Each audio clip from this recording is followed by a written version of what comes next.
Bonjour tout le monde! Aujourd'hui, nous sommes lundi le 1er juin. Lundi le 1er juin, je peux pas le croire. Dernier mois de l'année scolaire avec vous. Et puis, cette semaine, juste pour dire, ça aurait été la semaine de l'écoute. N'oubliez pas que j'ai fait un échange la semaine passée. Super orateur étant la semaine passée, j'ai échangé la semaine de l'expression orale et de l'écoute. Alors, je commence aujourd'hui avec le site web intéressant de la journée. Alors, le site que je vous présente aujourd'hui est super court. Alors, site web intéressant, c'est laclé.tv. Alors, laclé.tv. Alors, dans ça, c'est un site où on propose des activités aux parents avec leurs enfants pour écrire, lire, toutes sortes de choses amusantes dans la langue, et des jeux et des suggestions pour comment vous aider à garder un peu, disons, la routine de bien écrire, de bien lire, de bien tout ça. Alors, allez visiter. J'ai trouvé, il y avait même, par exemple, une activité où vous pouvez faire une mangeoire d'oiseaux en famille. Il y a des bricolages. C'est pas juste des travaux et puis des tests ou des choses comme ça. Alors, allez voir ça. À part de ça, c'est ça. Bienvenue chez Madame J.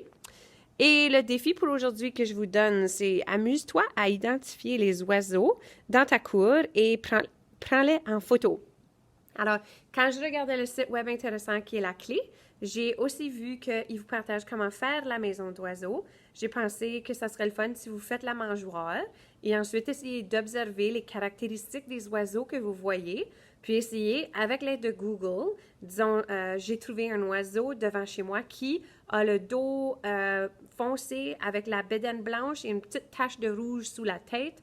Vous pouvez mettre ça dans Google et on va certainement vous donner disons la famille de l'oiseau ou quel genre d'oiseau c'est. C'est super intéressant. Moi, j'ai un grand-père qui aimait beaucoup faire ça. Puis j'ai appris quelques noms d'oiseaux grâce à lui. Mais c'est quelque chose que vous pourriez faire, surtout là qui fait très beau. Laissez-moi déposer. OK. Alors, juste pour dire, le site La Clé, une minute là, je pourrais vous le montrer même. Une minute. Ouais, c'est ça. J'ai l'écran à l'envers. C'est pas évident. Ah, et là, le site, il est parti. En tout cas, je vous dépose. Désolée, j'espère que vous n'êtes pas trop étourdis. Alors, cette semaine étant lundi, vous avez reçu de ma part un nouveau courriel vous partageant la feuille de devoir de la semaine. Elle ressemble à ceci. Pas nécessaire de l'imprimer, mais tout ce que je demande, c'est que vos parents m'envoient un courriel pour « Oui, Madame José, on a vu la feuille de devoir de la semaine. » Comme ça, je sais qu'ils sont au courant de ce qu'ils avaient à faire. Alors, c'est là. Cette semaine, vous allez remarquer que toutes les tâches de ce qui était dans l'enveloppe du mois de mai ne sont plus sur la liste parce que techniquement, ça devait être fini pour le 30 mai. Ayant dit cela, si tu n'as pas fini, je veux pas que tu paniques, OK? Moi, j'ai un petit gars à la maison qui vit un peu les mêmes sentiments que vous. Madame, j'ai pas tout fini ce que Madame Jacine a demandé de faire. Puis on essaie de le réconforter parce qu'il fait le montant d'heures demandé par le ministère, il fait son travail. Oui, il n'a pas tout fait, mais l'important dans tout ça, c'est qu'il est en train de faire quelque chose. Et puis, il réalise que c'est important de continuer et de ne pas lâcher. Ayant dit cela, l'école à distance prendra officiellement fin vendredi le 12 juin. Donc, pas ce vendredi, la semaine d'après. Ça veut dire que pour cette semaine, je t'envoie une feuille de devoir de la semaine. Tu vas aussi recevoir ça la semaine prochaine et ça sera tout pour les nouveaux travaux.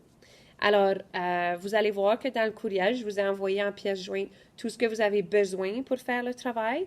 Si jamais c'est un problème d'imprimer, il faut le dire. OK? Cinquième, si vous avez besoin qu'on l'imprime, c'est faisable. Moi, je ne suis pas à l'école jusqu'à jeudi, mais je peux certainement demander à M. Patrick d'imprimer ça pour vous et de vous laisser ça au bureau. Alors, informez-moi si c'est un problème. Alors, les nouvelles tâches pour le prochain 2 semaines. Alors, vous avez un test de spelling parce que c'est la semaine de l'écoute cette semaine. J'ai inclus les feuilles de travail aussi. Faites seulement les pages 1 à 4. La 5e page, elle est là parce que mon document l'inclut. Vendredi ou jeudi, dans la vidéo YouTube que je vais préparer, je vais vous lire les mots de spelling. OK? Alors, vous pouvez faire le spelling avec moi, comme on est habitué. À part de ça, j'ai envoyé un paquet de feuilles de révision de fractions. OK? Ça ressemble à ceci. On parle de questions de fractions équivalentes. Il y a aussi quelque chose à propos de placer les fractions sur une droite numérique qui est très intéressant. Je vais faire une petite leçon, je crois, là-dessus après, dans une deuxième vidéo, de comment placer un nombre sur une droite numérique. Ça ressemble à ça. Et en haut, ici, vous devriez être capable de faire avec la vidéo de la semaine passée. Alors, trouver une fraction équivalente à 2 quarts. Si A, ici, c'est 8. Si le numérateur est 8, on doit se dire, j'ai fait 2 fois quoi? C'est 2 fois 4, donc je dois faire 4 fois 4 pour trouver la fraction équivalente. C'est un rapport entre les deux. N'oublie pas que égal veut dire que ce qui est là aussi. C'est la même chose, d'accord? Et à la dernière page, tu as une petite activité de coloriage de fractions équivalentes où on te demande de respecter une certaine fraction et de colorier en fonction de ce qui est écrit là.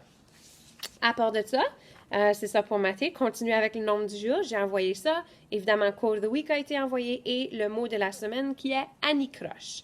Et c'est pas quelque chose de Annie qui marche croche. Allez voir c'est quoi la définition. En sciences humaines, on a complété. On a fini à parler des pays du roi, le système seigneurial, comment on organisait des villes.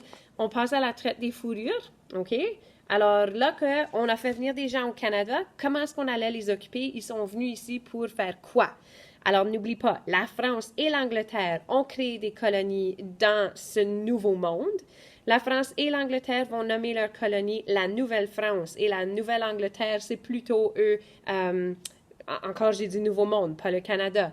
La Nouvelle-France est plutôt où est le Québec, l'Ontario. Et ensuite, on a plus au sud, là où étaient les colonies ensuite américaines, la Nouvelle-Angleterre. Et c'est la raison pour laquelle on connaît des équipes comme les New England Patriots qui étaient dans cette région-là où il y avait la Nouvelle-Angleterre.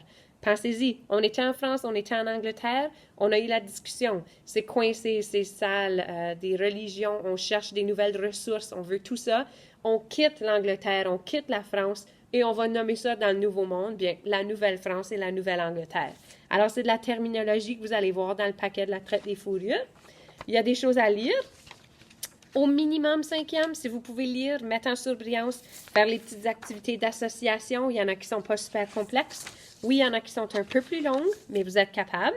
Il y a des cartes intéressantes aussi à regarder pour voir si ça avait l'air de quoi à ce temps-là. Et si vous avez des questions, envoyez-les moi. L'histoire, c'est ma passion. Je pense que vous le savez, ça. Une de mes passions. Mes élèves sont ma passion. En sciences nat, on a le temps qu'il fait. Et pour le temps qu'il fait, le dernier regroupement qu'on aurait étudié aurait été la météo, le temps qu'il fait en sciences nat. Alors, j'ai essayé de faire une variété d'activités qui vont répondre aux RAS que vous auriez dû faire. Évidemment, il y en a qui ne sont pas là parce que c'est pas évident d'enseigner toutes ces choses-là à distance. Alors, je vous ai mis ceux que je pense que vous pourriez vous amuser à faire.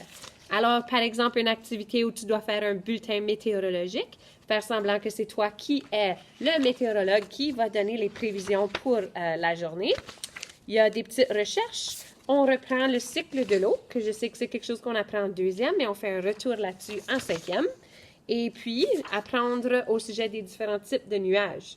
On était censé, avec le marais Oak Hammock, quand Mme Lorraine Lallier est venue nous visiter, on était censé faire l'activité du temps qu'il fait, mais si vous vous souvenez, il faisait extrêmement froid. Donc, on a fait les Jeux autochtones au lieu. Mais si on avait fait l'activité avec Mme Lorraine, vous auriez pu faire des activités pour observer les nuages, aussi parler des instruments qui nous permettent de prendre des données pour tout ce qui est de la météo. Alors, ça, OK? Celui-là et celui-là, c'est tout ce que je vous donne pour sciences d'ici la fin de l'année. Ça me brise le cœur. Mais en sciences humaines, il y aurait eu un autre regroupement, mais c'est un regroupement assez lourd où on parle de Canada en tant que colonie britannique. Parce qu'à un moment donné, les Français ne vont pas pouvoir défendre leur territoire et c'est l'Angleterre qui prendra contrôle de leur territoire. Et par après, on devient une colonie britannique ou anglaise, ce qui veut dire que les choses changent beaucoup. Mais en tout cas, si vous lisez ça, vous allez voir un peu de quoi je parle. Vous avez aussi le spelling, OK? La seule autre chose qui me reste à dire, c'est que pour le texte descriptif, je vous ai aidé à savoir comment écrire une bonne introduction, OK? Et puis là, ce qui nous restait à faire, c'est organiser les paragraphes de développement et la conclusion. Assurez-vous de lire les feuilles que j'ai envoyées lorsque j'ai envoyé ou préparé cette vidéo. Vous allez trouver l'information nécessaire. À part de ça, un rappel de participer au concours, parce que jusqu'à date, le même qui gagne toujours les concours a participé. 5e, voyons, il faut que vous fassiez un effort. Alors, je vous encourage de regarder la vidéo de la semaine passée, le jeudi, pour voir quelle est la question que je te propose pour le concours de la semaine. À part de ça, Vos quote of the week. Mistakes are proof that you are trying. Je voulais juste dire que pendant ce temps de pandémie et d'isolement social, école à distance, c'est certain qu'on fait des choses qu'on n'a jamais eu à faire avant. Et oui, vous vous sentez peut-être frustré ou triste ou seul, tout ça, mais sachez que vous n'êtes pas seul et que si vous faites l'effort, oui, tu vas peut-être faire des erreurs, mais au moins ça démontre que tu fais quelque chose. Et vous le savez, moi je le dis souvent, réussite égale effort fois stratégie. Donner un effort, utiliser nos stratégies, à la longue, on va réussir. C'est certain que c'est pas toujours du premier coup, mais ayez confiance en vous. Moi, j'ai confiance en vous. Vous êtes capable, cinquième. Je vous aime fort, fort. Si vous avez des questions, vous pouvez m'envoyer un courriel. N'oubliez pas d'aller vérifier le collage de la semaine. Il y a des beaux visages là-dedans cette semaine. Alors, à la prochaine!